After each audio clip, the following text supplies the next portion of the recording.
Hola, mi nombre es Montserrat Hernández Yepes, estudio Contaduría Pública en la Universidad Tecnológica de México. En este video hablaré del sistema financiero mexicano, donde responderé a todas esas dudas que se tienen respecto a este tema, como por ejemplo, ¿qué es? ¿Cómo funciona? ¿Cómo está integrado? ¿Qué financiamiento es mejor, si el formal o el informal? ¿Qué factores influyen en el tipo de cambio? ¿Qué son los arrendamientos financieros? Entre otros. Así que comencemos. El sistema financiero es el encargado de administrar las entradas y salidas de dinero, equilibrando los recursos monetarios, ya que este funciona como el intermediario entre las unidades deficitarias y las superavitarias. Las unidades deficitarias son aquellos que sus ingresos son menores a sus gastos, es decir, que gastan más de lo que poseen o que sus recursos no son suficientes para cubrir sus proyectos. Por el contrario, las unidades superavitarias son aquellos que sus ingresos son mayores a sus gastos, es decir, que generan más recursos que los que consumen. Por lo tanto, estas unidades superavitarias son las que acumulan riqueza. Pero ¿cómo funciona el sistema financiero? Esto se da cuando las unidades superavitarias prestan sus recursos a las unidades deficitarias. Pero al ser riesgoso y muy costoso realizarlo, es aquí donde entran los intermediarios financieros, que sería el encargado de guardar los ahorros de las unidades superavitarias y a su vez financiar los proyectos de las unidades deficitarias, disminuyendo así el costo y el riesgo, ya que los intermediarios financieros se encargan de que esta actividad funcione de la mejor manera posible. Entonces, el sistema financiero mexicano en particular se refiere al conjunto de personas y organizaciones públicas y privadas que administran los recursos monetarios en México. Ahora veremos cómo se integra el sistema financiero mexicano. Este está integrado por 5 sectores, los cuales son regulados por la Secretaría de Hacienda y Crédito Público. El número 1 es el bancario, que son las instituciones bancarias que brindan financiamiento de los recursos depositados por sus clientes. Este a su vez se divide en dos. El A, que es la banca comercial y de desarrollo. La banca comercial son los bancos convencionales, tales como Bancomer, Banamex, Banorte.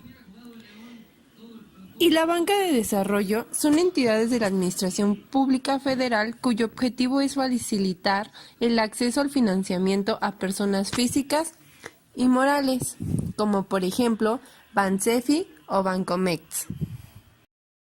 Y B, que son no bancario de servicios complementarios. Estos son las organizaciones auxiliares de crédito, por ejemplo, las SOFOLES, el factoraje, las arrendadoras financieras o las casas de cambio. 2. El sector bursátil. Este es el conjunto de organizaciones, ya sean públicas o privadas, que regulan y llevan a cabo actividades financieras, que son negociadas en la Bolsa Mexicana de Valores. 3. De derivados. Aquí se operan instrumentos que derivan del mercado bursátil. A estos inversionistas se les denomina inversionistas calificados, ya que para formar parte de este sector deben de cumplir una serie de requisitos. 4. Sector de seguros y fianzas. Este te da cobertura por pérdidas. También funciona como institución fiduciaria para terceros. También como custodia de ahorro adicional. Lo que hace este sector es que te previene. Y la 5, que es el sector pensiones. Estas son las instituciones que administran los fondos para el retiro. Por ejemplo, la Afore y las CIAFORES.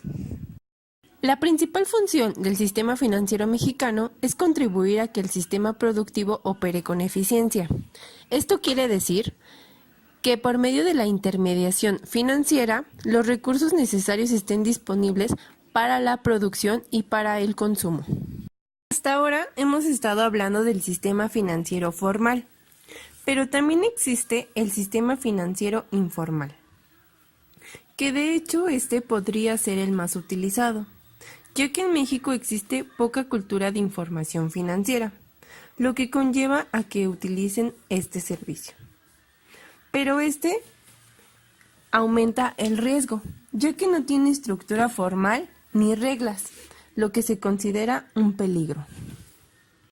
Por lo general, este sistema es más utilizado en las comunidades lejanas o esas comunidades donde los ingresos son muy bajos, ya que lo consideran un servicio más fácil al no tener la información financiera.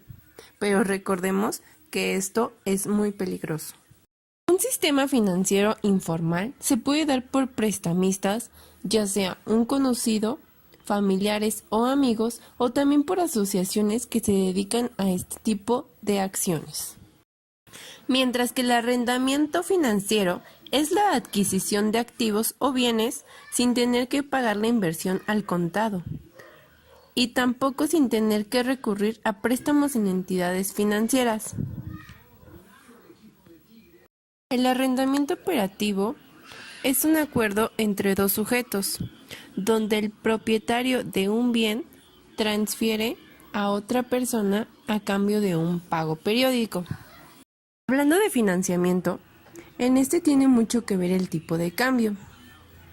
De entre los factores que influyen en el tipo de cambio están la inflación, los tipos de interés bancario, el déficit de la cuenta corriente, la deuda pública, términos de intercambio, estabilidad política y rendimiento económico, la especulación y el valor relativo de otras. En conclusión, teniendo toda esta información, nos damos cuenta que es de suma importancia estar informados sobre los sistemas financieros de nuestro país. En este caso en concreto, de México, ya que nos brinda información para poder tomar decisiones en cuanto a nuestra vida diaria como empresarial, ya sea que estemos en posición de unidad deficitaria o unidad superavitaria.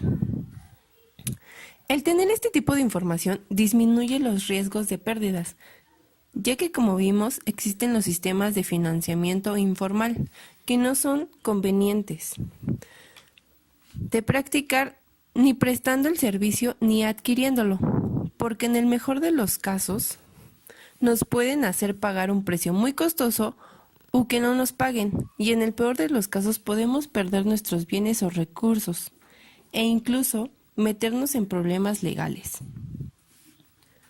Por lo tanto,